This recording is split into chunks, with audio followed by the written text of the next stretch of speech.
네, 여러분 안녕하세요. 오늘은 데살로니가전서 4장 13절부터 18절 말씀으로 성도들의 신령한 몸이라는 제목을 함께 은혜를 나누고자 합니다. 먼저 제가 데살로니가전서 4장 13절부터 18절까지 말씀을 읽어드리겠습니다. 형제들아, 자는 자들에 관하여는 너희가 알지 못함을 우리가 원하지 아니하노니 이는 소망 없는 달은 이와 같이 슬퍼하지 않게 하려 함이라. 우리가 하나님께서 죽으셨다가 다시 살아나심을 믿을진대 이와 같이 예수 안에서 자는 자들도 하나님이 그와 함께 데리고 오시리라. 우리가 주의 말씀으로 너희에게 이것을 말하노니 주께서 강림하실 때까지 우리 살아남아 있는 자도 자는 자보다 결코 앞서지 못하리라.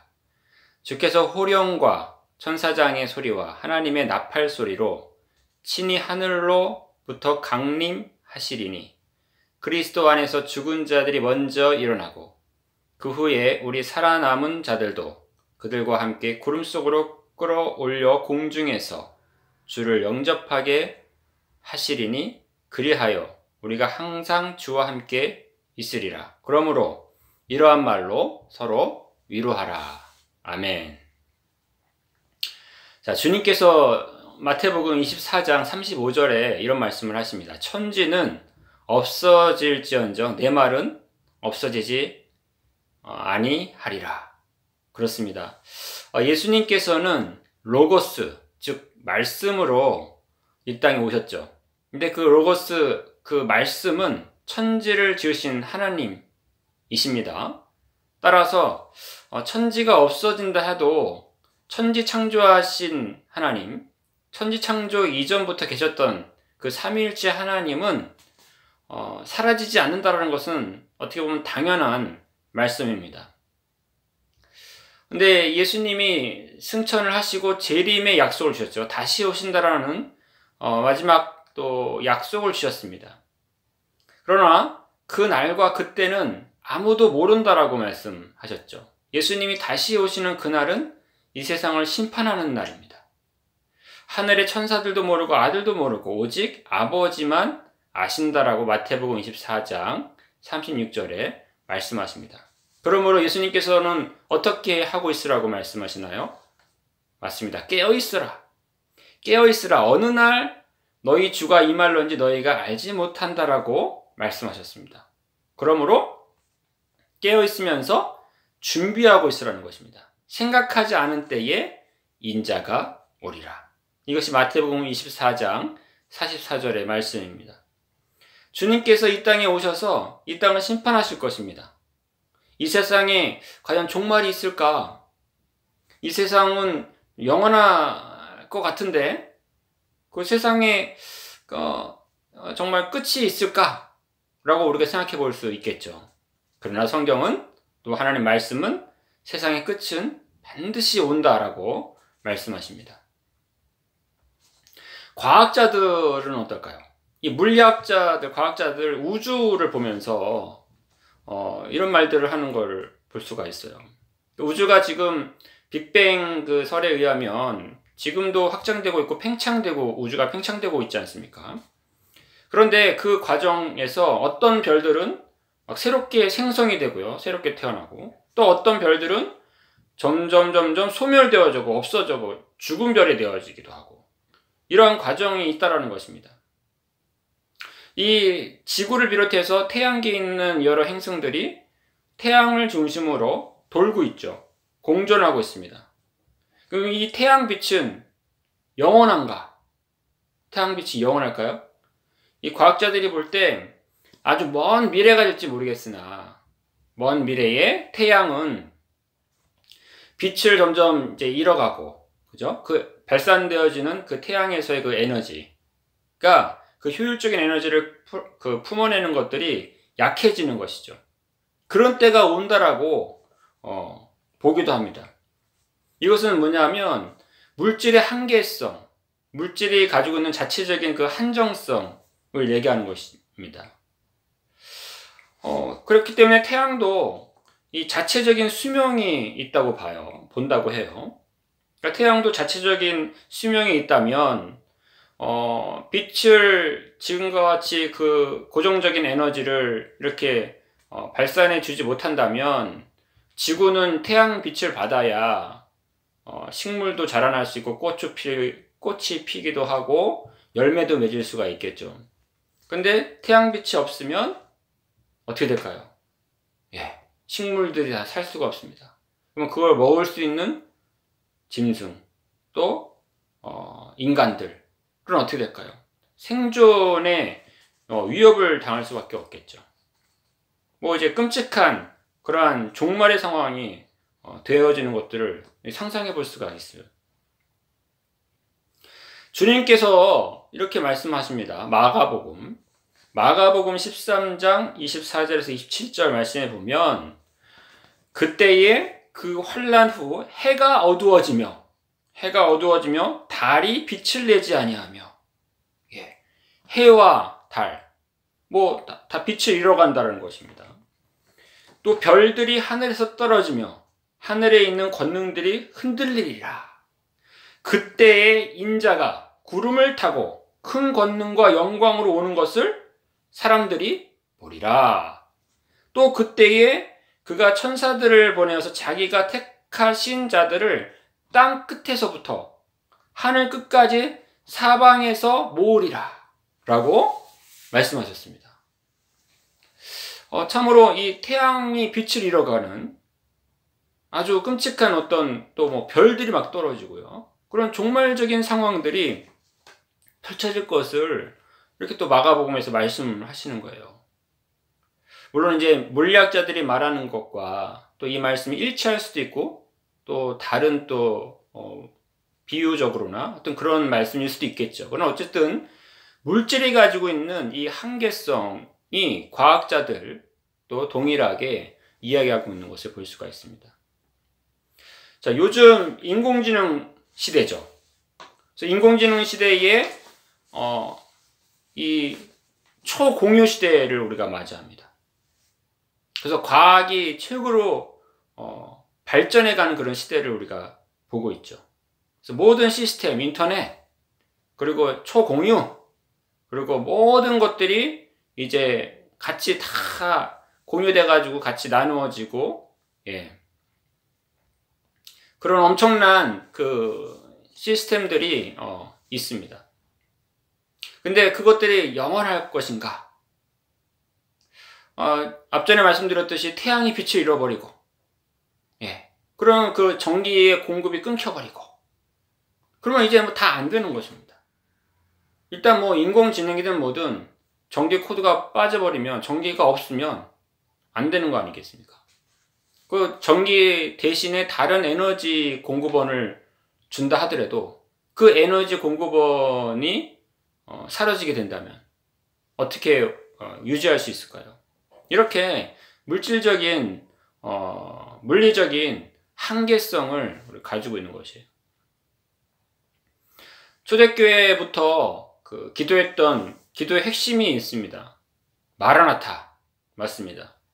주 예수여 어서 오시옵소서. 예수님이 다시 오신다라고 하는 그 약속의 말씀을 이루어 주시옵소서. 마라나타 주 예수여 어서 오시옵소서 라고 기도를 했죠. 참으로 예수님이 다시 오시는 그날을 우리가 꿈꾸면서 마라나타 주 예수여 어서 오시옵소서, 이 재림의 약속이 이루어지도록 우리가 기도한다라는 것, 이게 참으로 소중한 것 같습니다.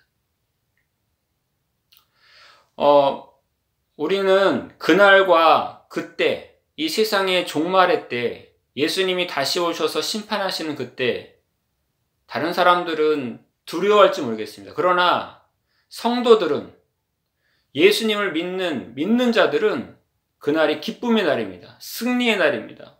환송의 날, 아주 환영할 만한 날이고 주 예수님과 함께 아주 기뻐하는 날이 되는 것입니다. 이 약속이 성취되는 것이죠. 그리고 부활의 몸으로 우리가 다시 우리가 부활한다라는 것, 그것은 신령한 몸을 입는 것입니다. 신령한 몸으로 하나님과 함께 육신이 죽어도 죽지 않는, 부활이 보장되어져 있는 영원한 생명을 얻는, 이것이 믿는 자 성도들의 몸입니다. 신령한 몸을 입은 자들, 그것이 성도들의 정체성이죠. 그래서 예수님을 믿는 성도들은 늘 이러한 부활의 소망 가운데 살고 있어요. 죽어도 부활이 있으니 걱정과 염려가 없습니다. 그리고 또 성도들은 물리적인 한계에 의해서 태양이 빛을 잃어가는 그 먼 미래에 일어날 종말이 아니라, 그때도 종말이 있을 수 있겠으나 지금 당장 주님께서 오늘 오신다면 믿는 성도들은 당장 지금 주님이 오신다 하더라도 걱정이 없습니다. 다 믿음으로 준비가 되어져 있고 주님을 맞을 준비가 되어져 있기 때문에 믿음이 있는 자들은 구원을 받는 것이고 하나님의 자녀가 되는 권세를 얻는 것이죠. 예수 그리스도를 믿는 그 믿음이 우리를 살려주는 것입니다. 주님과 함께 우리는 그 믿음을 가지고 주님과 함께 주님의 나라에 입성하기만 하면 되는 것입니다. 걱정이 없는 것이죠. 때문에 성도들은 소망이 있어요. 성도들에게는 신령한 몸을 입는 아주 기쁨이 있습니다. 성도들의 몸은 신령한 몸이다. 그렇습니다. 지금 4차 산업혁명 시대라고 하잖아요. 그래서 이 과학적인 혁명 시대가 지금 시작되고 있는 것 같아요. 그래서 몇 년 전에 이세돌하고 기계 알파고가 서로 이렇게 바둑을 뒀습니다. 그런데 서로 이제 누가 이길 거냐, 인간이 이길 거냐, 기계가 이길 거냐, 인공지능이 이길 거냐, 이렇게 이야기가 분분했죠. 근데 결국 뚜껑을 열어보니 이세돌은 한 번 이기고 나머지 다 졌습니다. 그래서 기계의 승, 인공지능의 승, 이렇게 얘기한 거죠. 근데 이때 이세돌이 이제 다 그 게임이 끝나고 난 다음에 내가 이 게임에서 내가 진 것이지 인간이 진 것은 아니다. 그러니까 내가 이 게임을 다 치고 난 다음에 사람들이 뭔가 이렇게 우리 인간들은 어떻게 될 것인가 그런 생각들을 잠시라도 했는지 모르겠습니다. 그러다 보니 자신이 진 것뿐이지 이세돌은 이세돌이 진 것이지 인류가 진 건 아니다. 이렇게 얘기했던 걸 좀 떠올려 봅니다.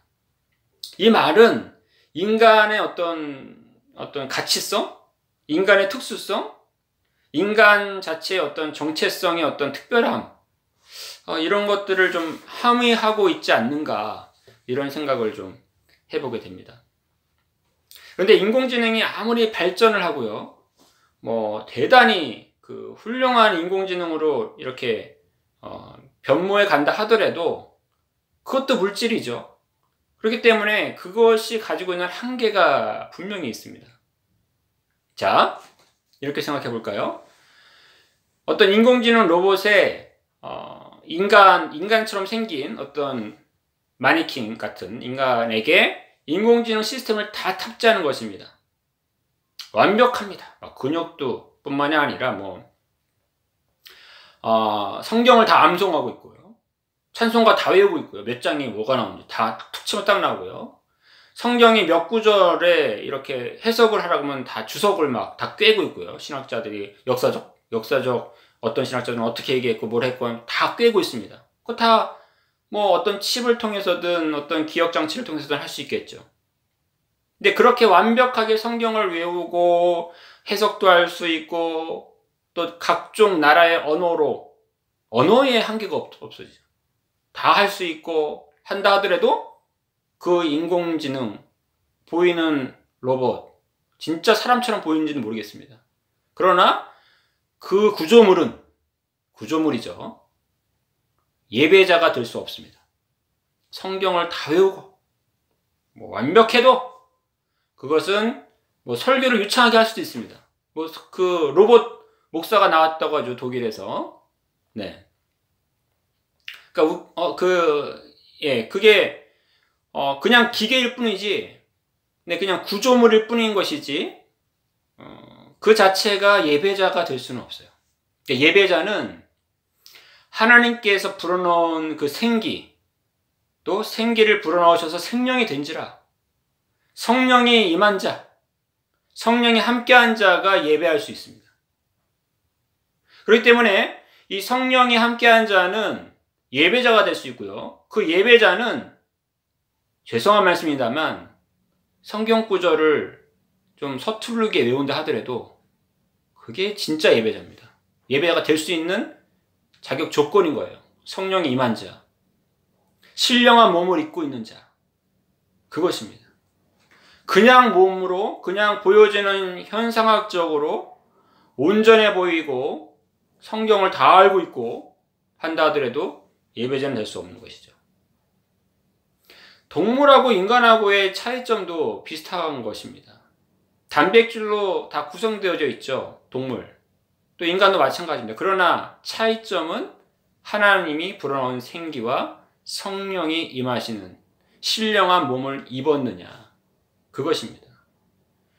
이 헬라어에서 육체, 이 육신, 이 살 있잖아요. 살, 인간의 몸, 이거. 이 단백질 덩어리, 이 육체를 사락스라고 합니다. 그런데 또 다른 이 헬라어의 그 육체의 이 살, 이 덩어리를 사락스라고 하는데 또 다른 어떤 의미를 가지고 있는 게 있는데 그게 뭐냐면 소마입니다. 소마. 소마라는 이 몸의 의미는요, 신령한 몸인 거예요. 교회의 몸. 우리가 성령님이 우리 가운데 계심으로써 우리 몸이 성전이 되죠. 성전된 몸. 주님의 성도들의 몸이라고 할 수 있겠어요. 교회의 몸. 신령한 몸. 이것이 이제 소마입니다.